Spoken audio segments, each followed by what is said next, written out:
أعوذ بالله من الشيطان الرجيم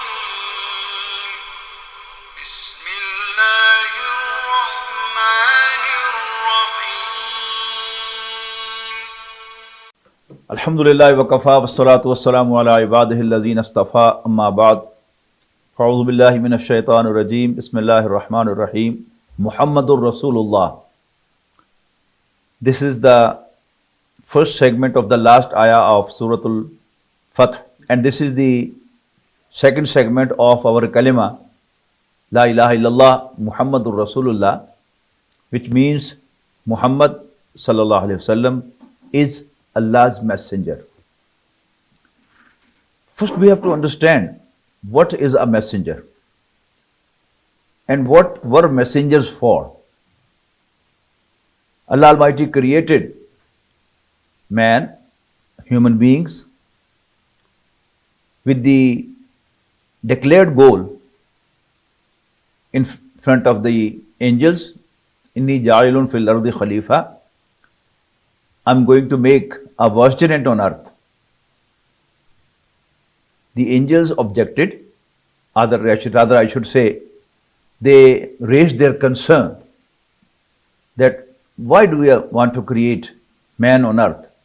Since we are there to adore you, to make your hamd, Allah Almighty said, I know better than you know. Adam alayhi salam was created and ruh from Allah subhanahu wa ta'ala was infused into him, and then Allah Almighty said to the angels to make a sajda before him. All the angels did prostrate in front of Adam alayhi salam except Satan, who in fact was not an angel. He was a jinn who was out of turn given a promotion because of his knowledge, the extraordinary knowledge he had, and he used to worship a lot. And there is a guidance in this too. One, whenever you give undue promotion to someone, out of turn promotion to someone, and you will have obviously in your mind that he will be extraordinarily loyal to you, but he will not prove to be one. This is the guidance. Moreover, whenever you have someone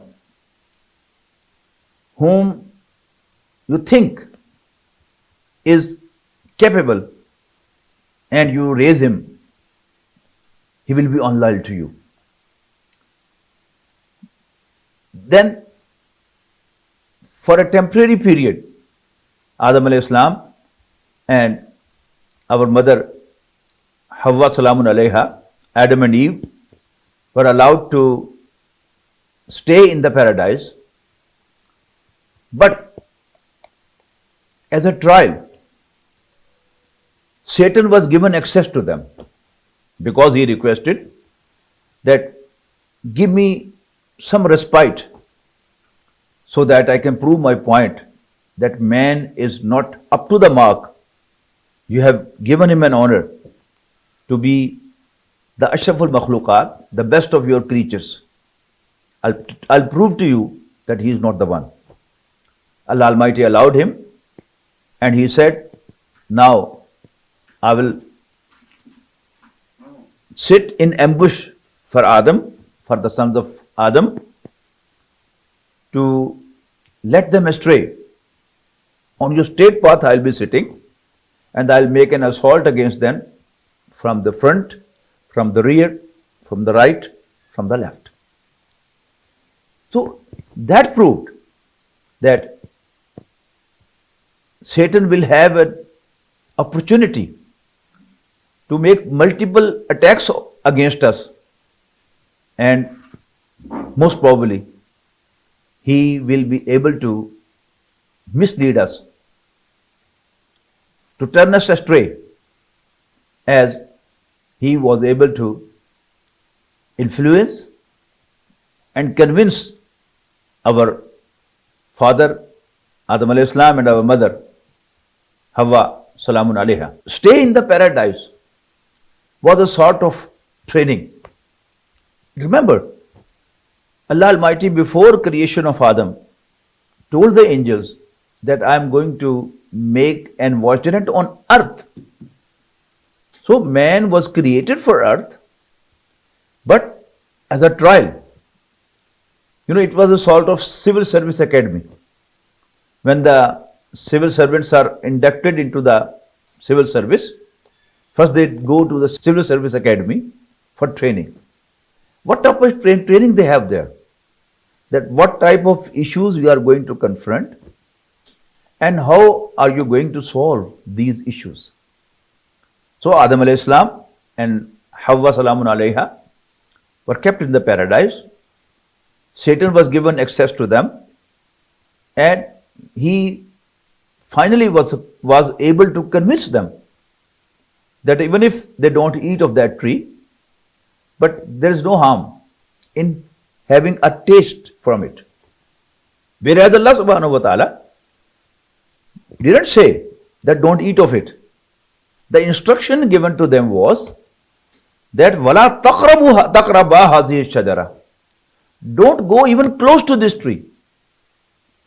When Allah Almighty asks us to be away from certain act and we go close to it, the lesson is that we are likely to get involved in it. Finally, Adam alayhi salam were turned out from the paradise and he was cast to the earth. And while asking him to leave and go to the earth, Allah Almighty gave an instruction, and that was imma yatiyannakum minni hudan. Whenever you receive a direction from me, a guidance from me, faman tabi'a hudaya fala khawfun alayhim wa la hum yahzanun, whoever will follow my instruction, he will have nothing to fear and nothing to regret. What is the direction what Allah was going to send down? And these were the messengers from among the human beings who were very credible people from the very first day. Credible, truthful, rightful people. But the special thing about them was that Allah Almighty nominated them as His messengers, as His representatives. And to believe in them, to accept them as Allah's messenger was a criterion. That one who believes in them as Allah's messengers, Allah Almighty considered that yes, they believed in Him Almighty. And those who didn't believe in Him, Allah Almighty considered them as His non-believers. It's important that throughout the history, there have been a lot of people, a great, huge number of people who didn't believe in Allah, who didn't accept Him as their Lord, as their God, worthy of worship, etc., etc. They were arrogant peoples who stood against Him, in front of Him, that I am the Lord, I am the ruler, I can do everything. Traitors against Allah, but there was no punishment given to them most of the time within this world. But whenever Allah sent a messenger, remember I am using the word Rasul, with the caption Ila, idhab ila Fir'aun, inna arsalna Nuhan ila qawmihi, and so on and so forth, that Musa alayhi salam was told to go to Pharaoh as he was turning arrogant. Then Nuh alayhi salam, Hud alayhi salam, Salih alayhi salam, Lut alayhi salam, Shu'aib alayhi salam, they were all sent to their people. And when a messenger was sent to a community or to a person like Pharaoh, and he didn't accept him, he didn't believe in him, that community or that person was smashed within this world. This is what happened to people of Nuh. This is what happened to people of Hud, Thamud, the people of Lut, and the people of Madian, to whom Shuaib alayhi salam was sent. And that is what happened to people, the sons of Israel, who were present when Sayyidina Isa alayhi salam was sent as his messenger. It's very important. Otherwise, you don't understand the character or the status of Isa alayhi salam. Allah Almighty says in Surah An-Nisa, there is a list of crimes of the sons of Israel, of the Jews, that why Allah Almighty just threw them away, that get away. Why? One of the crimes was their claim. They say, Inna qatalna Masiha Isa ibn Maryam, that we killed Masih, Jesus, son of Mary. Whereas, Ma qataluhu wa ma salabuhu, neither they killed him, nor they crucified him, walakin shubbiha lahum. But a confusion was created for them. It's not my subject right now, so I'm just telling you, so that was a crime.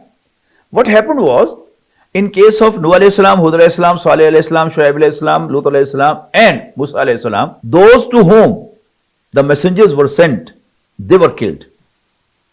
But in case of Isa alayhi salam, Allah Almighty lifted Isa alayhi salam above, alive.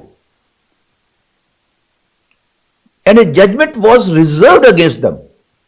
They deserved to be punished, but Allah Almighty reserved His judgment to give them another chance, that before the resurrection, before the end of this world, Isa alayhi salam was again sent down, and the sons of Israel would again be given a chance that now believe in him. Now, of the Ahlul Kitab, the Christians will recognize him and believe in him. And he will ask them to believe in Sayyidina Muhammad sallallahu alaihi wasallam, and they will believe in Muhammad sallallahu alaihi wasallam, and they would join us. But the Jews again would miss this chance given to them, and they won't believe in Isa alayhi salam once again, and then now they will be punished. So, the messengers are Allah's representatives. Allah Almighty can tolerate Himself being disowned, disbelieved, denied, but He doesn't allow any of His messengers be disbelieved, denied, or disobeyed. Simple as that. So, the Messenger sallallahu alaihi wasallam is Allah's representative till the day to come, till the day of judgment. So Allah subhanahu wa ta'ala sent Sayyidina Muhammad sallallahu alaihi wasallam for the guidance of mankind until the day of judgment. People all over the world, not only from the Arabian Peninsula, but from the whole world, not for the time of his life, but until the day of judgment, that he is Allah's messenger. Our entry to Islam is by a kalima, La ilaha illallah Muhammadur Rasulullah sallallahu alaihi wasallam, which means it has got two segments. First segment is about Allah subhanahu wa ta'ala, and the second segment is about Sayyidina Muhammad sallallahu alaihi wasallam. Now the question is, which is more important? From one angle, Iman Billah is the most important. Until you believe in Allah, your belief in Rasulullah doesn't mean anything.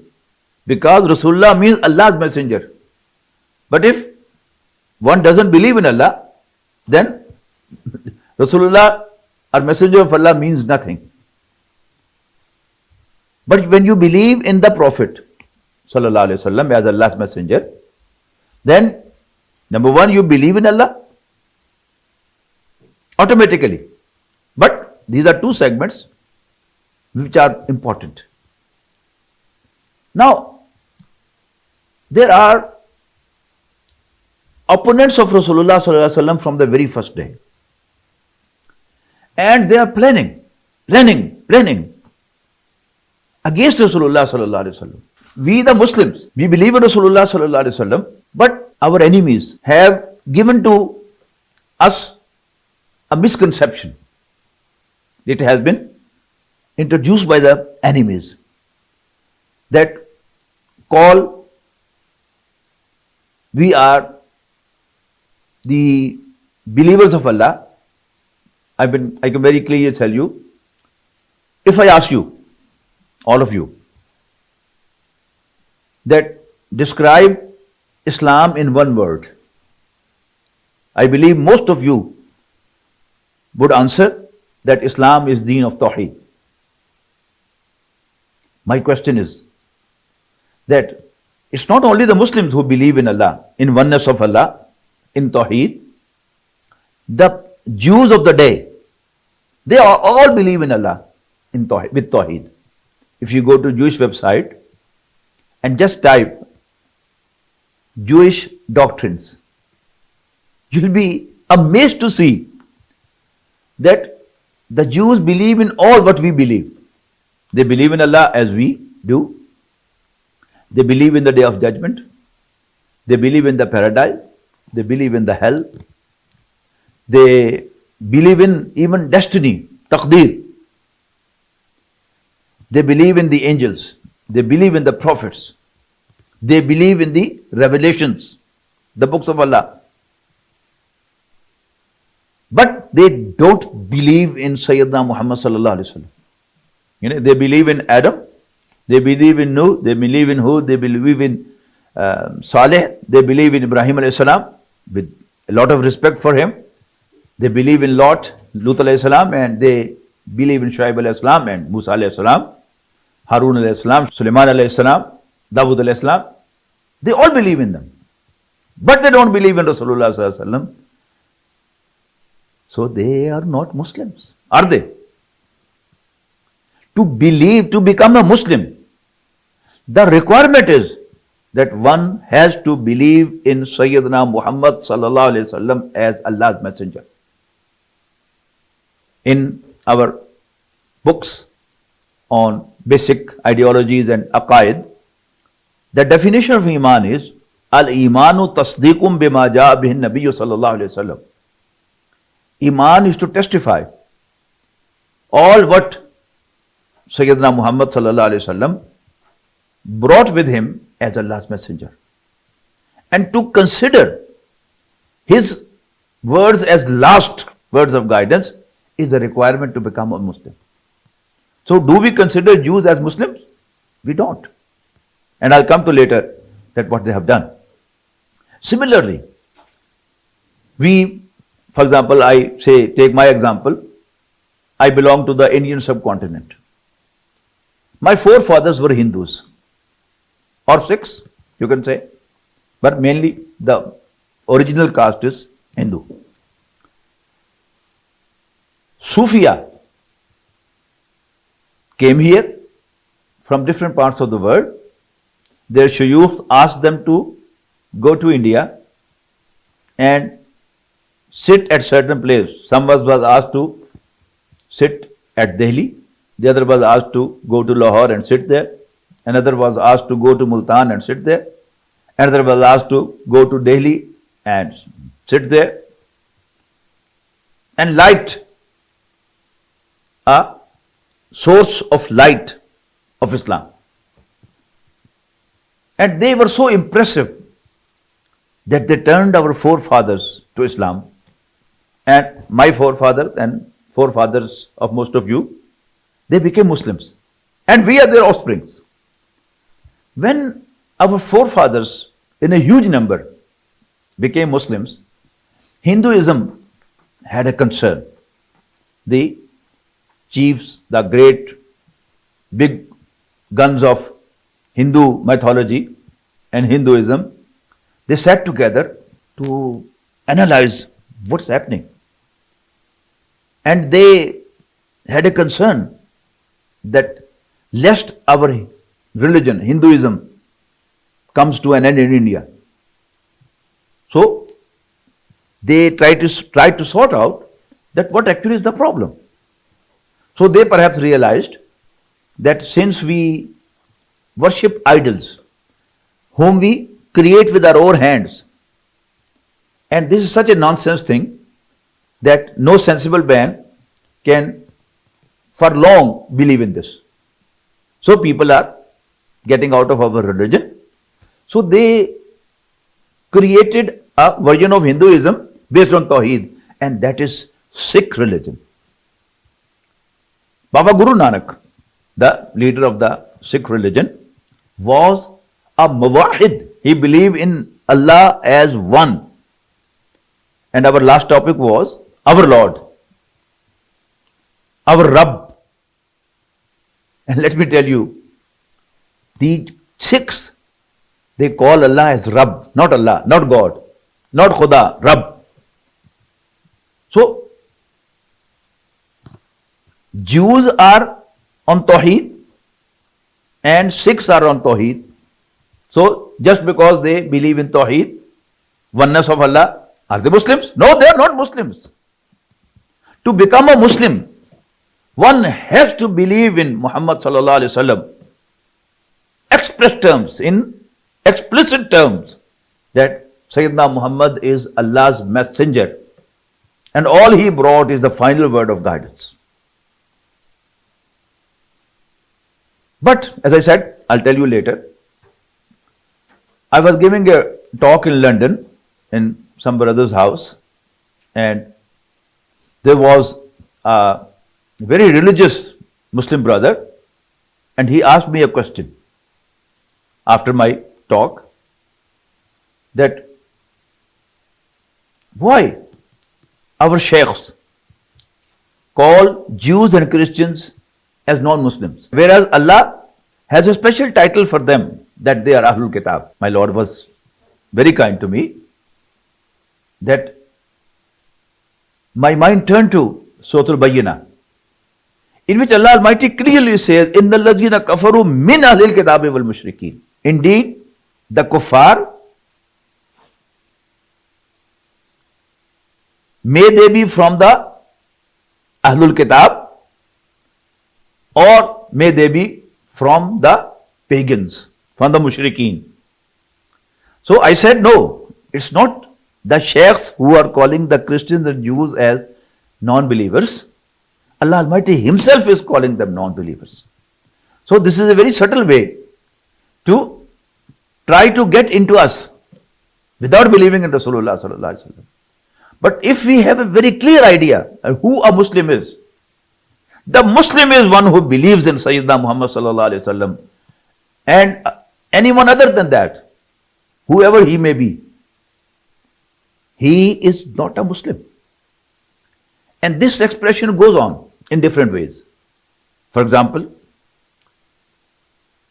if someone from the third world goes to the developed countries, stays for 6 months, 1 year in Europe, Britain, America, and when he comes back,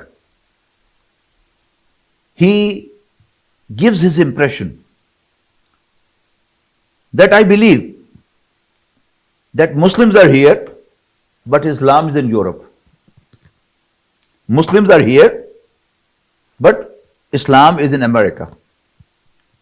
Muslims are here, Islam is in Britain. What do they mean? They say that Islam is righteousness, truthfulness, honesty, and look after the others' rights? No. Islam is to believe in Sayyidina Muhammad sallallahu alaihi wasallam. By saying that Muslims are here and Islam is there, actually they are taunting the Iman. When I was young, most of the Aimma, the Shuyukh of Masajid, they used to have supplication, "Oh Allah, let us die. Allow us die. Please make us die as Muslims.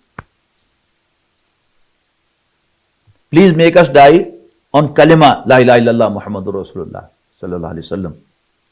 But now you hardly hear such voice from the mihrab, from the mimbar, from the mosque. It is all influence of those. That now we consider Iman is less important and the Amal is more important. And whoever acts upon the Islamic values, he is a Muslim, he is on Islam? No way. When I was young, the impression that I had in my mind that Muslim is better than a non-Muslim, no matter how wrongdoer is he. But now it's very hard to say because of the transformation of our minds, as I said. The fact is, we assume that the non-believers are true. They always speak the truth. They don't lie. Although after 9/11, it is very evident that even the TVs, the radios, they all lie. But yet, the general public has impressions that the people in the West, they always speak the truth. When they are denying the biggest truth, I can't call them as the truthful ones. I can't believe that in this time of internet, media, information, I don't believe there is any single person on the globe, in the whole world, who does not know that there was a man named Muhammad sallallahu alaihi wasallam who made a claim that he is Allah's messenger. Now it's up to him. He has either to accept this claim or he has to deny this claim. If he accepts this claim of Sayyidina Muhammad sallallahu alaihi wasallam, he becomes a Muslim. But if he denies this claim of Rasulullah sallallahu alaihi wasallam, he is a non-believer, straight. He is a kafir. And we should have no hesitation to call him a kafir. And a liar too. Either he has to give a proof on what basis, on what reason he doesn't accept the claim of Rasulullah sallallahu alaihi wasallam, or we'll say he is lying. You know, we are not giving the due respect to Rasulullah sallallahu alaihi wasallam. I have another thing in my mind. My father was a normal man, normal Pakistani. He was not a dead honest person as mostly we are. None of us is dead honest person, I should say, frankly. But yet, if someone says, your father was a liar, I'll be angry. My eyes would turn red. And I'll not like to see his face again. What was his crime?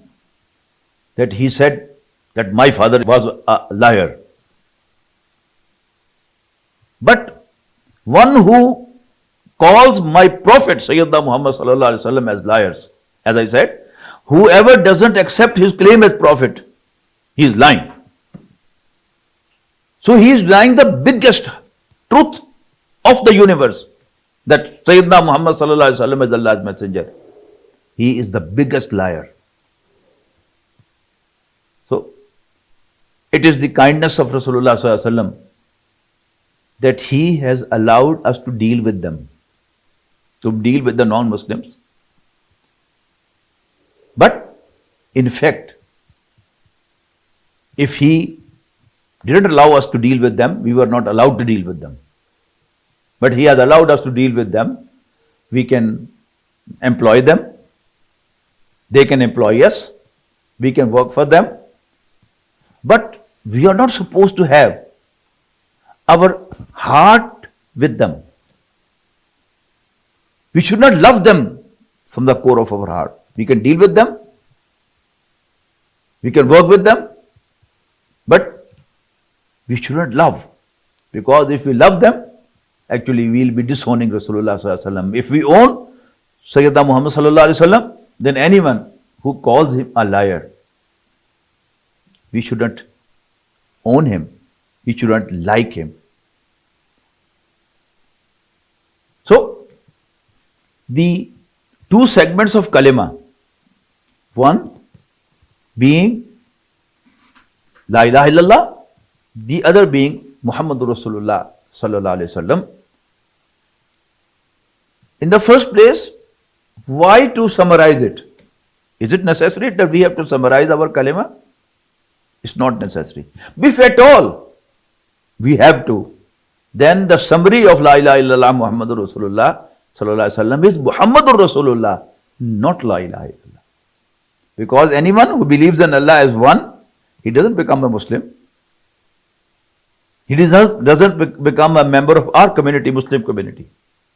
To become a member of Muslim community, he has to believe in Rasulullah Sallallahu Alaihi Wasallam as Allah's messenger. And whoever believes this, that, as I said, all what he brought, he testifies it. Then he is automatically mawahid. That all Rasulullah Sallallahu Alaihi Wasallam brought with him, of that number one was La ilaha illallah. So I can say that La ilaha illallah is not inclusive of Muhammadur Rasulullah Sallallahu Alaihi Wasallam, but Muhammadur Rasulullah is inclusive of La ilaha illallah. Rasulullah Sallallahu Alaihi Wasallam brought in the first place La ilaha illallah, and the second thing he brought was the belief in the hereafter. You know, when he was at the top of mountain Safa, what did he say? He first asked them, how you find me? If I tell you this, you would believe? They said, yes, we would. Then he said, I tell you that you will all die one day, and then you will be raised to life again one day, and you will be brought before your Lord to face the accountability. So, when we say Muhammadur Rasulullah, number one, we believe in Allah automatically as one. Number two, believe in the hereafter. Number two. And then come the other things. And the other amal, they may be common between Muslims and non-Muslims. You may find that a non-Muslim is more credible. He doesn't lie normally in the smaller issues. As I said, in the biggest issue, he is lying. And he is kind. He is helpful to others. All these things can be common. But important thing is that when we believe in Allah and we believe in the Prophet Sallallahu Alaihi Wasallam, we should be loyal to him. We should respect him. We should believe in him, number one. We should pay him respect. And then, as it has been said in Surah Al-Araf, فَالَّذِينَ آمَنُوا بِهِ وَأَزَّرُوهُ وَنَصَرُوهُ. And we should help him. We have to help him. He is not after a property. To have that property, we have to help him. He has no social issue that he is in trouble and we have to help him. He had a mission And that mission was to make Allah supreme, to establish social justice in the society. And for that he was struggling throughout his life. And the companions, the Sahaba, they helped him in that. The Prophet ﷺ was not only sent for the Arabian Peninsula, and there are hardly people amongst us who are from Arabian Peninsula. As I know, there are people from Pakistan, there are people from Britain, there are people from Africa, Nigeria, India, who are online at the moment. So Rasulullah ﷺ was not sent only to the people of Arabian Peninsula, but he was sent for the whole mankind, for the entire globe. So Rasulullah ﷺ had the mission, and he was sent to make Allah supreme on the whole globe. 3 times in the Quran it has been announced, هو الذي أرسل رسوله بالهدى ودين الحق ليظهره على الدين كله. It's Allah who sent his messenger sallallahu alaihi wasallam with the guidance, that is the Quran, and the true religion, Islam, ليظهره على الدين كله, so that he makes that religion, that way of life, dominate over the whole way of life, all the religions. He completed his mission up to the Arabian Peninsula. And then his companions, his Sahaba, and the Tabi'in and Taba Tabi'in, they extended his mission to 3 continents, a good part of Asian continent, and then some part of the European continent, and a good area, handsome area of African continent. And it's not only up to that. He was for the whole globe, for the whole mankind. He was the guidance for the whole mankind, as it has been said, that he has been sent for all the people as Bashir and Nazir, the one who warns and one who gives them tidings. So it is our duty, when we believe in Rasulullah sallallahu alaihi wasallam, it's our duty to complete his mission and establish the just world order on the whole globe. Now, I come to another point, which is again very important. As I said, that from the very first day, the enemies of Rasulullah sallallahu alaihi wasallam, they are after the Muslims to convince them to become non-believers. But the Muslims were very strict that anyone who believes in Rasulullah sallallahu alaihi wasallam once, he hardly gets out of Islam, no matter how much persecution is done to him, how much pressure is imposed on him. A Muslim does not become a non-Muslim again. But the Muslims, they have been convinced, they have been inclined to disown Rasulullah sallallahu alaihi wasallam in different ways. A few examples I have already given. That a Muslim is asking me a question, a good practicing Muslim, that the sheikhs, they call the Jews and Christians as non-believers, whereas they are Ahlul Kitab. Especially after 9/11, there are measures to make me and you all deny Rasulullah sallallahu alaihi wasallam. You know, when we believe in Rasulullah sallallahu alaihi wasallam as Allah's messenger, we believe that all his acts are correct. We own all his words and all his acts and all his practices. We believe that Sayyidina Muhammad sallallahu alaihi wasallam did nothing wrong. We believe that he was the most merciful, the most kind person in the whole globe. But what is going on? You know, after 9/11, new laws were formulated and imposed through the UNO and in different countries. If you have a view of all of them, they are focused at one point only, and that is to squeeze Muslims, to pressurize Muslims to do what? To deny Rasulullah sallallahu alaihi wasallam. I give you an example. In different parts of the world, certain things were done and highlighted on the electronic media, print media. For example, in 2003, in our Swat area, the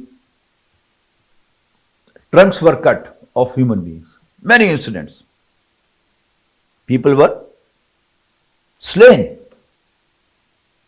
And then on our TV channels and different medias of the world, these acts were condemned. Oh, it's unhuman. It's very brutal. It's very cruel. Then, in the TV discussions and radio discussions, different Muslim scholars were also invited to give their opinion. And all were made to say that this is unhuman, it's very brutal, and on top of that, it has nothing to do with Islam. Then the laws were made after 9/11 that any passenger can be detained on the port or airport for 9 hours. If you are going from Pakistan to America, from Lahore the flight departs at 4 a.m. and you have to arrive at the airport 4 hours before the departure of flight. It means at midnight you will be at the airport. You have not slept before midnight, and then at midnight you are at the airport and you are going through immigration and check-in, etc., etc. And again you are in journey for about 18-20 hours. And when you land at New York airport, you are badly tired. And then you are detained for 9 hours and you'll be asked different questions. That, oh, you come from Pakistan, okay. So what is this going on in Swat? People are just slaying people. Their tongues are being removed. And whatever he has been listening to the radio and TV and reading in the newspapers, the condemnation and condemnation and condemnation, he would also say, yes, it's very bad, unhuman, very cruel, brutal, nothing to do with Islam. When they will assume or they will come to a conclusion that this is the right time to ask this question, he will ask the other question, which I'll come to later. Similarly, in United States of America, FBI visited the Muslims. They took appointment first on the telephone that we want to visit you. Okay, welcome. They had a cup of tea and stayed at some Muslim's house for 1 hour, 2 hours, and then had a gossip with them. Okay, you come from Pakistan. Okay. Which area of Pakistan you come from? Okay. You are from the KP province. Okay, you are Pathan. Yes. So, what's your idea about Mullah Umar? Now, if he completely denies that I don't know who Mullah Umar is.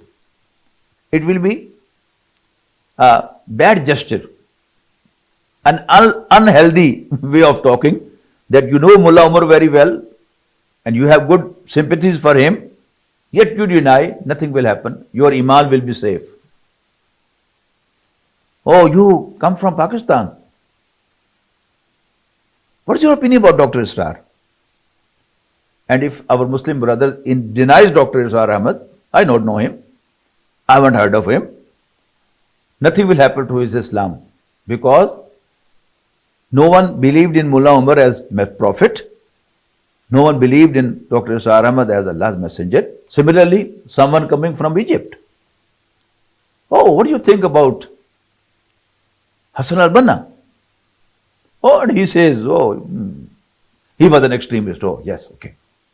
Although he has his sympathies for him, and he had at his home any books of Sayyid Qutb, so they will smile within their lips, but say nothing.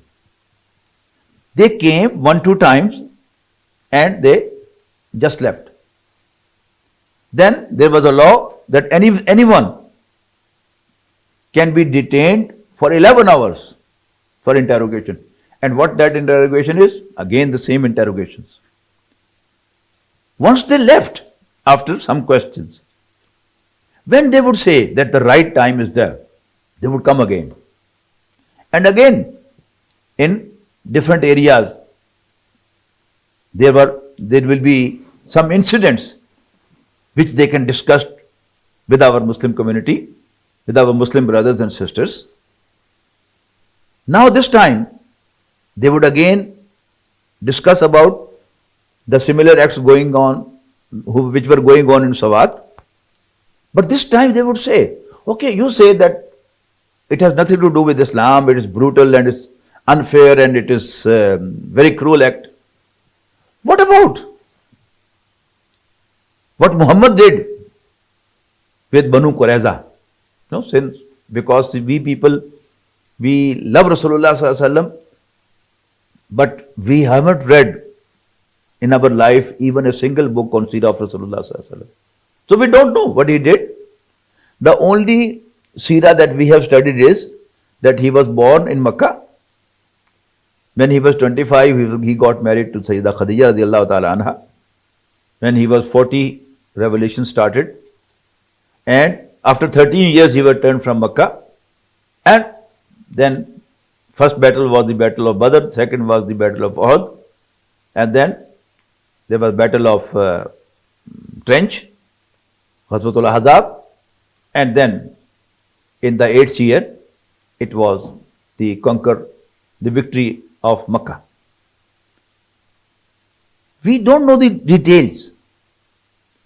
So if an FBI agent asks that, okay, you say it was a brutal act, but what about 14 years back? Muhammad had a massacre in Medina.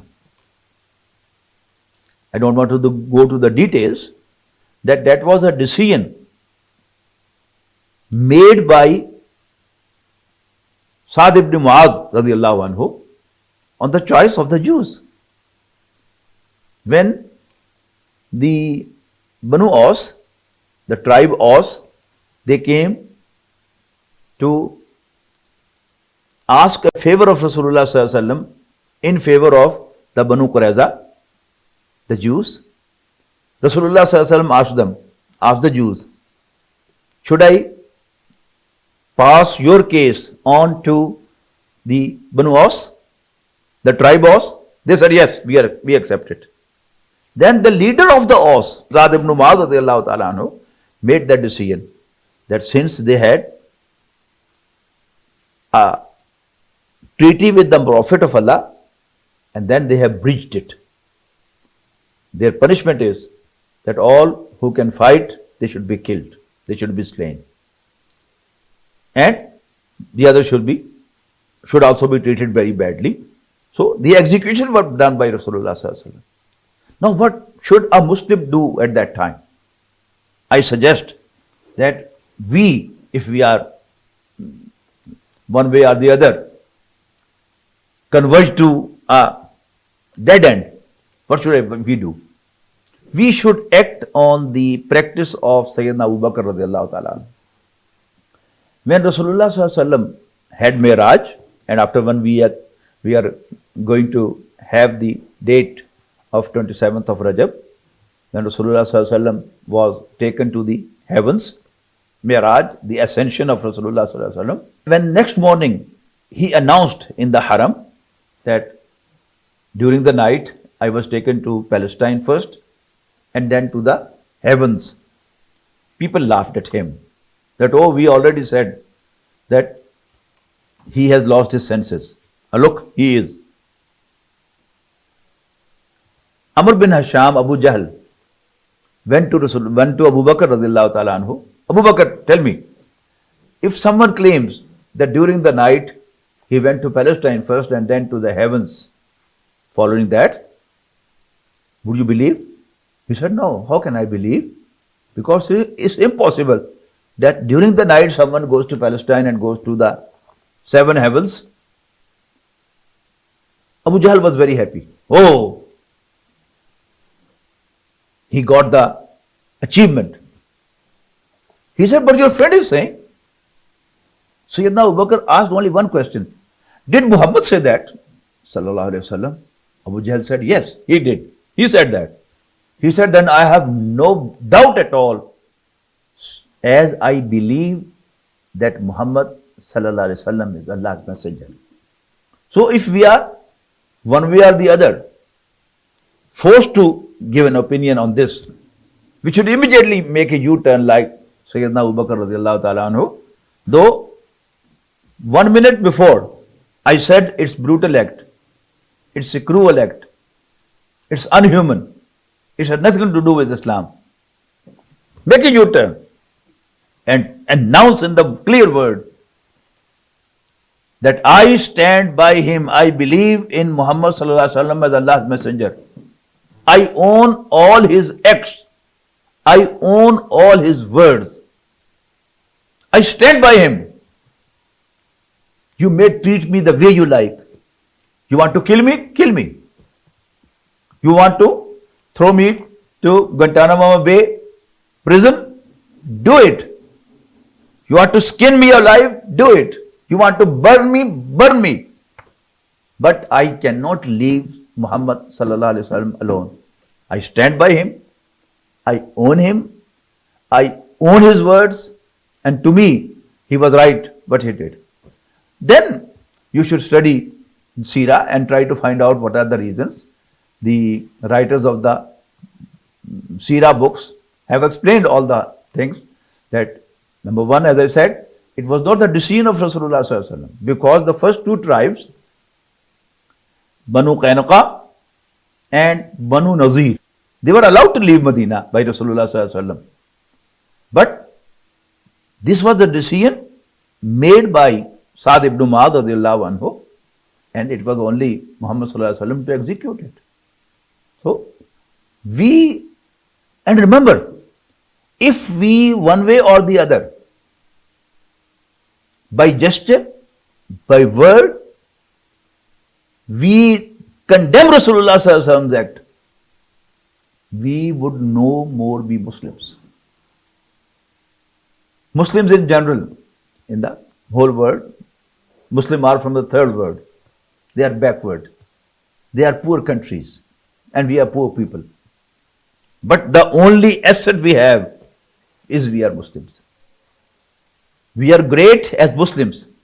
We may be financially poor or backward. But since we believe in Rasulullah sallallahu alaihi wasallam, that is the biggest asset we have. And we should safeguard this asset. We should not lose this asset. Anyway, so we should own Rasulullah sallallahu alaihi wasallam, and we should clearly say that I approve, I endorse each and every act of Rasulullah sallallahu alaihi wasallam. Allah Almighty enables us. I pray that He enables us all, as He has been kind to us, to allow us to be born in Muslim families. He should allow us all to die as Muslims, those who believe that Sayyidina Muhammad sallallahu alaihi wasallam is Allah's messenger. Assalamu alaikum wa rahmatullahi wa barakatuh.